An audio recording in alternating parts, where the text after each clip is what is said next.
Hello students. तो आज हम पार्ट 5 इंडियन डेवलपमेंट चैप्टर 2 जो कि 1950 टू 1990 की कहानी पढ़ रहे हैं। हम पार्ट 4 में मैंने आपको पढ़ाया था कि कैसे गवर्नमेंट ने एग्रीकल्चर को प्रमोट करने के लिए दो रिवॉल्यूशन किए थे, एक लैंड रिफॉर्म किया था, एक ग्रीन रेवोल्यूशन किया था। आज हम पढ़ेंगे बेटा, आज का टॉपिक है हमारा इंडस्ट्रियल डेवलपमेंट।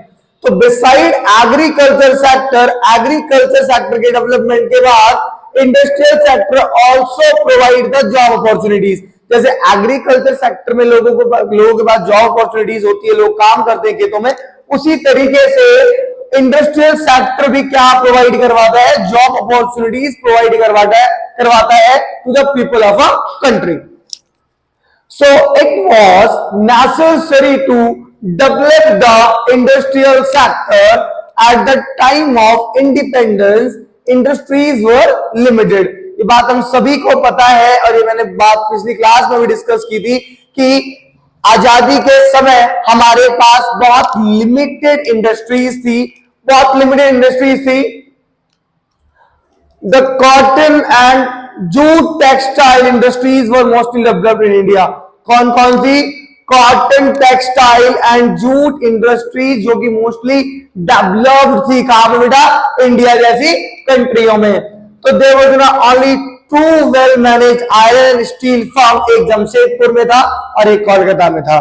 तो अभी हम बात किसकी कर रहे हैं? इंडस्ट्रियल डेवलपमेंट की बात कर रहे हैं। और अगर मैं इंडस्ट्रियल डेवलपमेंट की बात करूं, role of public sector in industrial development, कि क्या रोल था पब्लिक सेक्टर का इंडस्ट्रियल डेवलपमेंट में। सर आपने प्राइवेट की बात नहीं करी, आजकल तो प्राइवेट बहुत अच्छा है। हाँ, अभी आफ्टर 1991 जब इकोनॉमिक रिफॉर्म हुआ था, उसके बाद से हमारा प्राइवेट सेक्टर बहुत अच्छी तरीके से इंक्रीज हुआ, ऐसे बिल्कुल ग्राफ गया था। बट बिफोर 1991 प्राइवेट सेक्टर जो था हमारा इतना मजबूत नहीं था। तो यहाँ पे बिल्कुल भी रोल नहीं दिखेगा आपको प्राइवेट सेक्टर का। यहाँ पे रोल किसका दिखेगा आपको? पब्लिक सेक्टर का रोल दिखेगा। अच्छा सर पब्लिक सेक्टर ही क्यों कर रहा था? देखो, there was a need for leading role of the public sector due to the following reason. क्या रोल था, क्या सिचुएशन थी जो कि पब्लिक सेक्टर को यहाँ पे रोल करना पड़ रहा था, पब्लिक सेक्टर को काम करना पड़ रहा था? क्या नीड है? पहली, lack of capital in private sector, यानी प्राइवेट सेक्टर में बेटा कैपिटल की कमी होना। प्राइवेट सेक्टर इतना ज्यादा हमारा अच्छा नहीं था जो कि प्राइवेट सेक्टर की इंडस्ट्री सेटअप कर सके। ठीक है, मैंने अभी बात करी सिर्फ प्राइवेट इंडस्ट्रीज कितनी बताई मैंने?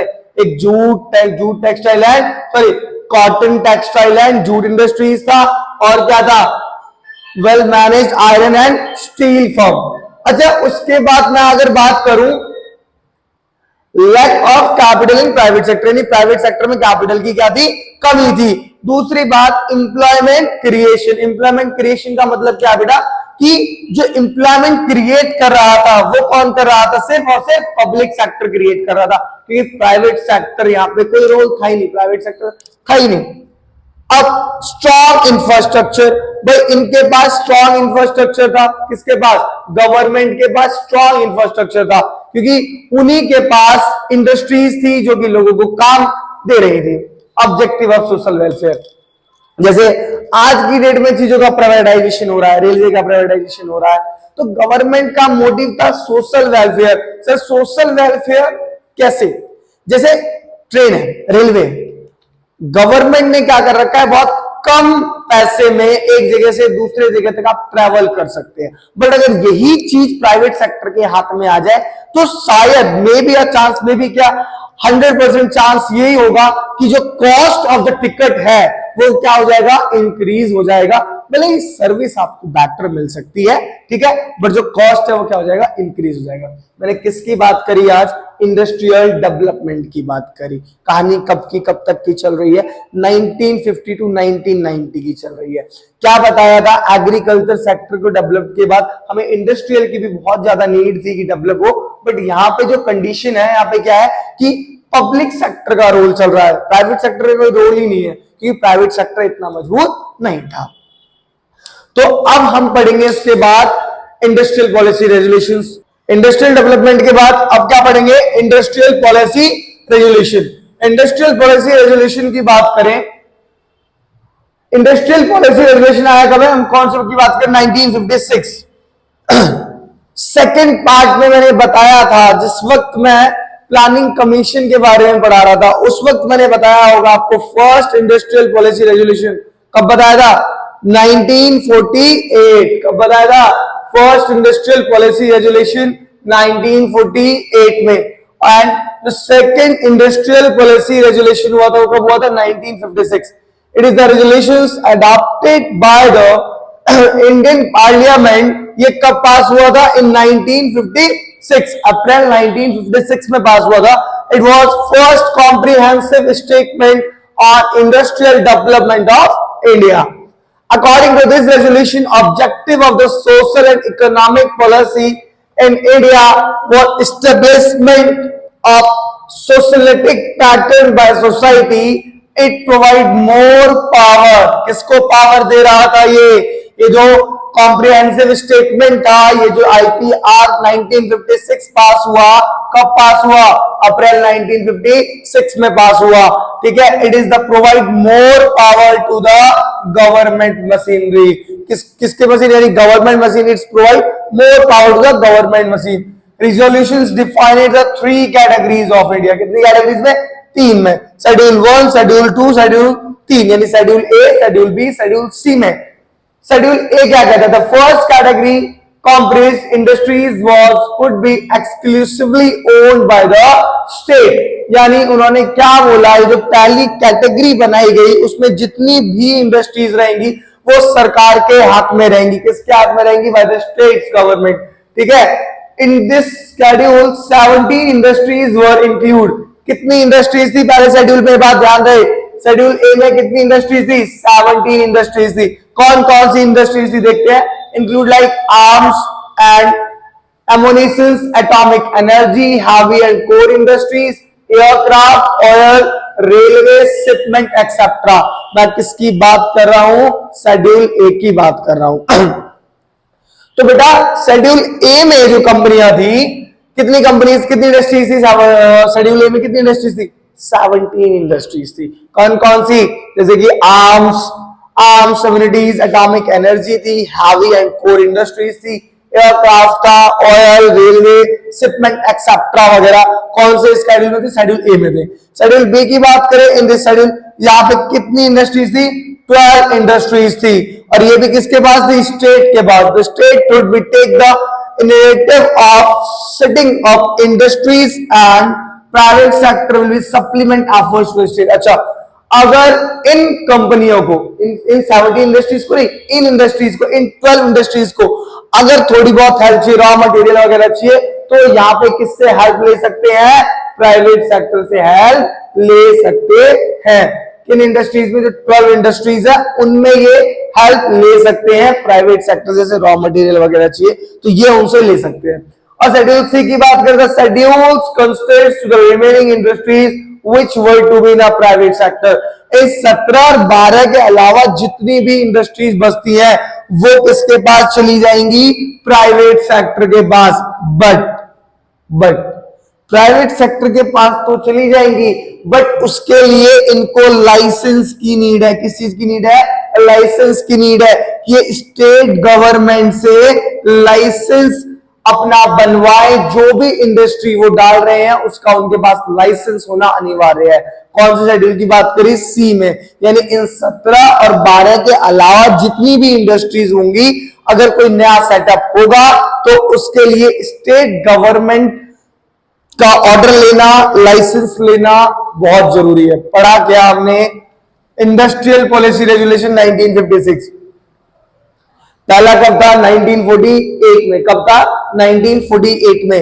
अब दूसरा कब हुआ, 1956 में, ठीक है। 1956 में कितनी कैटेगरी बांटी गई, 3, शेड्यूल ए, शेड्यूल बी, शेड्यूल सी, ठीक है। तो अब हम पढ़ेंगे इसके बाद बेटा एसएसआई, स्मॉल स्केल इंडस्ट्रीज, ठीक है। इंडस्ट्रियल पॉलिसी रेगुलेशन के बाद हम पढ़ रहे हैं स्मॉल स्केल इंडस्ट्रीज, एसएसआई। तो स्मॉल स्केल इंडस्ट्रीज की बात की जाए तो स्मॉल स्केल इंडस्ट्रीज मतलब 1955 में आया था। कब?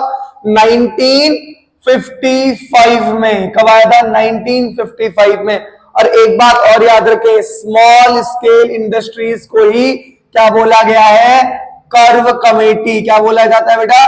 Curve committee. किसको बोला जाता है curve committee? SSI, small scale industries, जो कि 1955 में आया था। बेटा स्मॉल स्केल इंडस्ट्रीज का एक बहुत बड़ा रोल प्ले करती है एम्प्लॉयमेंट जनरेशन में, एम्प्लॉयमेंट को जनरेट करने में। सर कैसे? चलो एक बार पढ़ लीजिए। These are those industries in which manufacturing provide services production are done by a small scale business, जो कि छोटे मोटे बिजनेस को करती है, जैसे कि चॉकलेट हो गया, टूथपेस्ट हो गया, वाटर बोतल हो गया, स्मॉल टॉयज हो गया, पेपर, नैपकिन।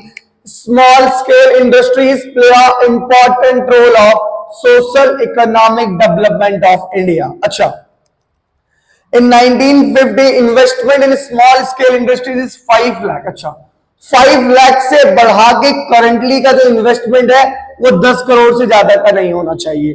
ठीक। दूसरी बात, जो रोल है हमारा स्मॉल स्केल इंडस्ट्रीज का, जो इकोनॉमी में क्या रोल प्ले करती है, पहला एम्प्लॉयमेंट जनरेशन, जो कि मैंने पढ़ाने से पहले बात बोली थी। क्या? Employment generation. Small scale industries are more labour incentive. जो स्मॉल स्केल इंडस्ट्रीज है वो क्या है? मोर लेबर इंसेंटिव है। They use more labour on the large scale industry. जो बड़ी बड़ी इंडस्ट्रीज होती है उससे ज्यादा लेबर यूज होते हैं यहाँ पे, क्योंकि हम यहाँ पे लेबर इंसेंटिव टेक्निक का यूज करते हैं, ना कि कैपिटल इंसेंटिव का। यहाँ पे कैपिटल इंसेंटिव का यानी मशीनरीज कम होती है, लेबर ज्यादा होते हैं। हाँ, लेबर द जनरेट मोर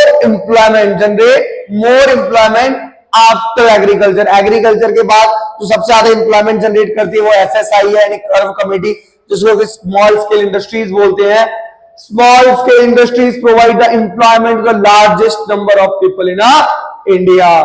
अब सेकेंड एम्प्लॉयमेंट जनरेट तो करती है एसएसआई, तो एसएसआई यानी स्मॉल स्केल इंडस्ट्रीज को प्रोटेक्ट करने के लिए क्या जरूरत, क्या क्या चीजें करी गवर्नमेंट ने? सब प्रोटेक्ट क्यों बेटा? प्रोटेक्शन इसलिए नीड है क्योंकि जो बड़ी बड़ी इंडस्ट्रीज है वो छोटी इंडस्ट्रीज को खत्म कर सकती है। उनके पास बहुत सारा पैसा है, वो तुरंत सेटअप कर देंगे। तो need for production from big firm. दूसरा क्या था कि हमें जो बड़ी फर्म्स थी उनसे एसएसआई यानी स्मॉल स्केल इंडस्ट्रीज को प्रोडक्शन करने की भी नीड है। Small scale industries can not compete with the big industrial firm.